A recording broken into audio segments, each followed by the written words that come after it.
So straight off the bat, you'll notice something different about this build. I do enjoy playing as Pinhead.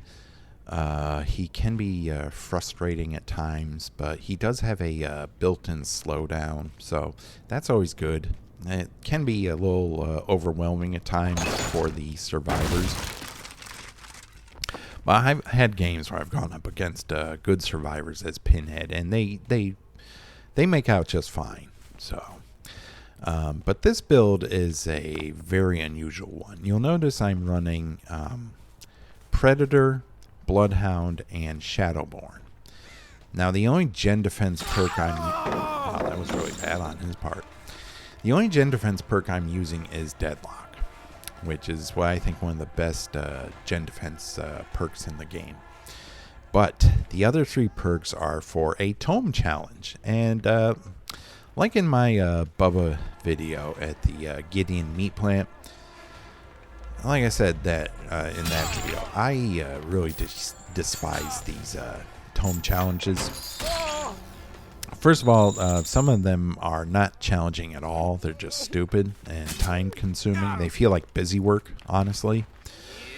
But then you have challenges like this one, where you have to use the race, 3 perks, in a match, and ensure there is no more than 1 living survivor at the end of the match. So basically you have to 3K a match using the weakest killer perks in the game. I mean, these perks are horrible. I don't know why anyone would use these perks at all. Bloodhound and Predator are completely useless. If you have eyes, you do not need to see scratch marks closer together, and you do not need to see brighter pools of blood. It's just pointless. Now, Shadowborn is a good perk on certain killers, like maybe Nurse and maybe Blight, that require a extra field of view. But honestly, it's also a very weak perk. It really doesn't do a whole lot for any killer besides those 2 maybe.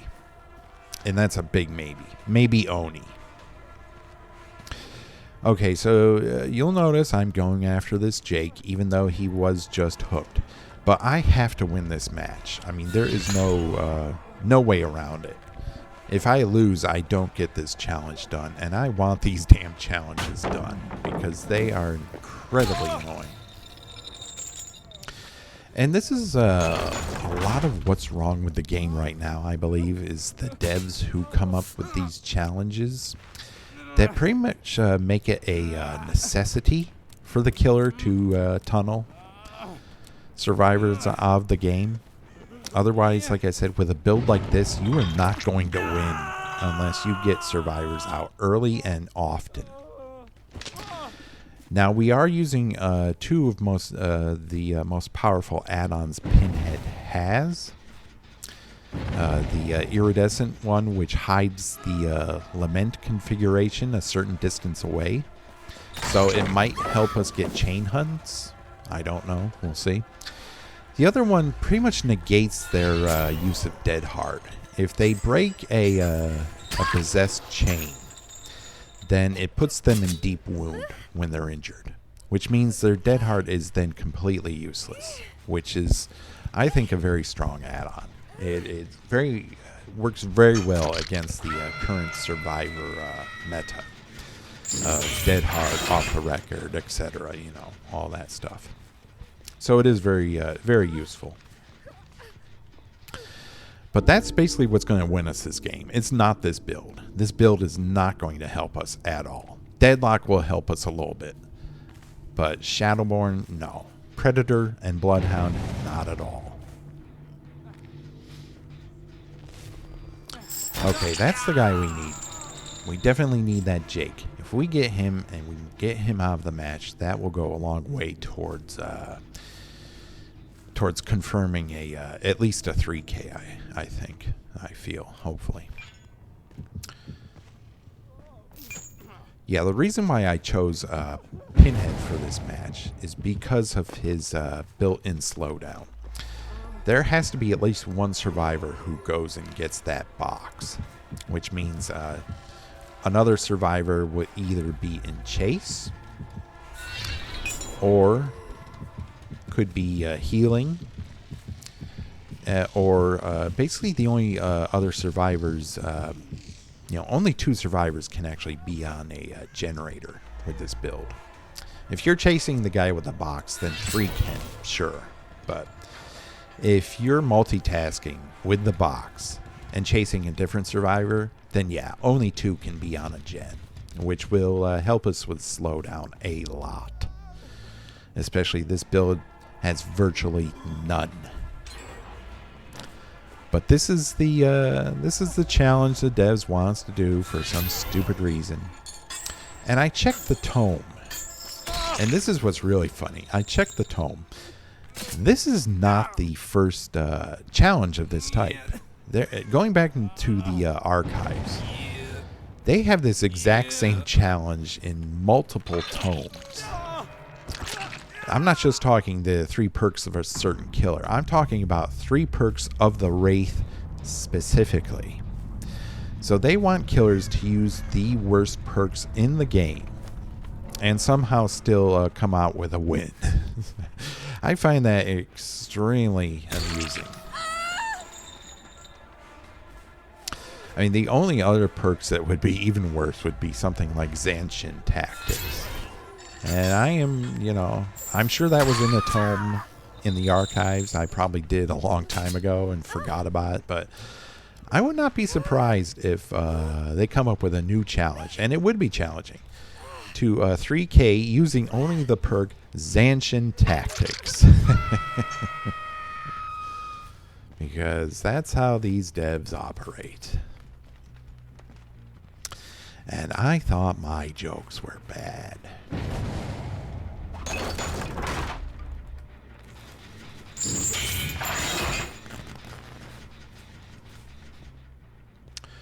So we're doing okay. The match is still kind of up in the air. Another fat shaming area. I'm so tired of those. They need to get rid of those. I don't know how many times I've encountered that. It is absolutely infuriating. But as I was going to say, there are 3 survivors left, but there are only 2 gens left. So we do have a chain hunt going on right now, which will definitely help slow down the gens. And they were able to heal that Claudette during the chain hunt. That's impressive. Okay, this is a completely different Claudette, and this is the problem when you have a team where they use multiple survivor players use the same character, and people don't want you tunneling. It's like it's difficult enough to keep track because they don't tell you which survivor has been hooked and which hasn't. So it's difficult right there. For that fact alone, it's difficult to keep track of the who's been hooked. But then when you have survivors who spawn into a match as the same character, it makes it even more difficult. The box. You opened so it. I don't know about this whole people saying they don't want to be tunneled. Well, if they don't want to be tunneled, then play a different character. Otherwise, the killer may accidentally tunnel you, and if they do, that's not their fault. Especially if the okay, here we go with again, and they said they would fix that. They haven't yet. That area by the entrance to this this asylum. There's a area where it's completely blocked, even though it's totally open. It's a totally open area, but it's completely blocked for whatever reason. Thankfully, I don't think that hurt us too much. Oh, head on. Okay. Actually, I'm kind of glad that happened because it means they're wasting time doing other stupid crap rather than being efficient on gens. So that's fine. I need them off gens, so that actually works out well for us. Yeah, there's no way you're getting that. I'm looking at the wall.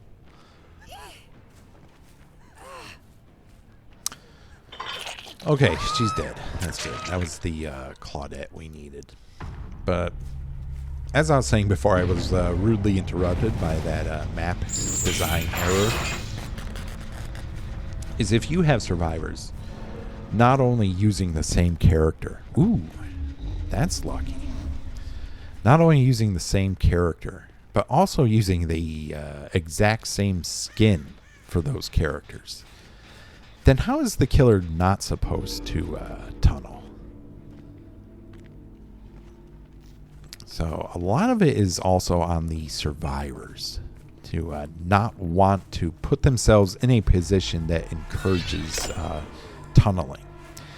Even if it's accidental. And I should have known. Yeah, that's... Yeah. Alright. Ran into it again. Because, yeah. Why not? Just showing you folks that once again it still hasn't been fixed. In the middle of the match, it's still there.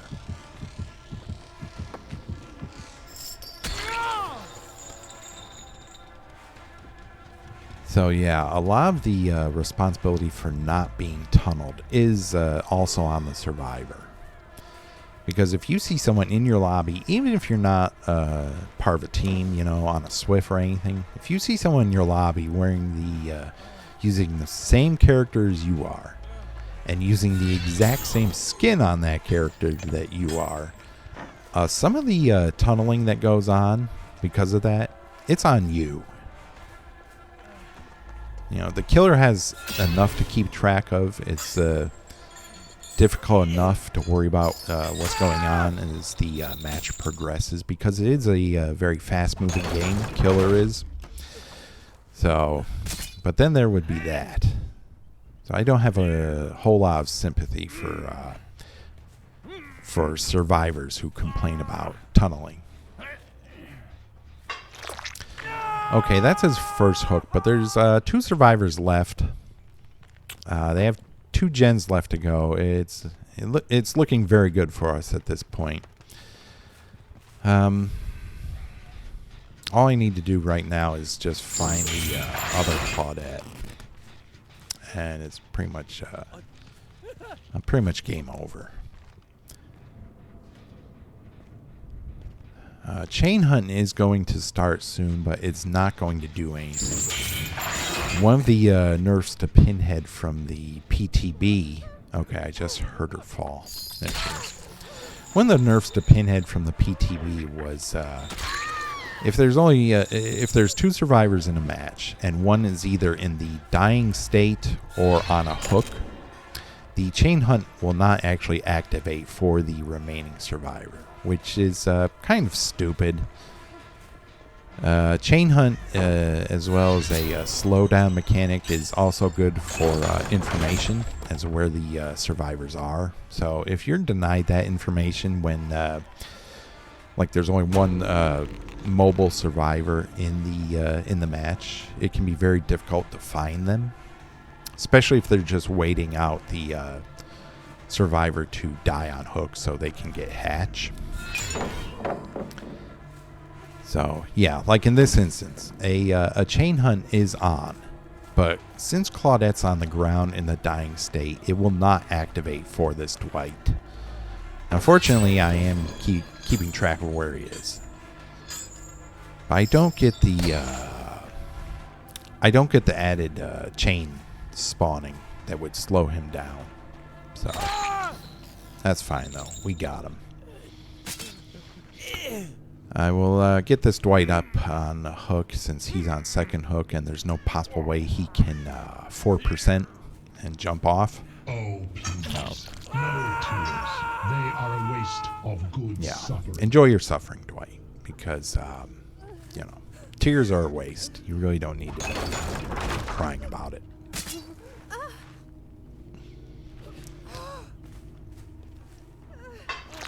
I must be going. No, actually, I must not be going now since she is, that's her first hook.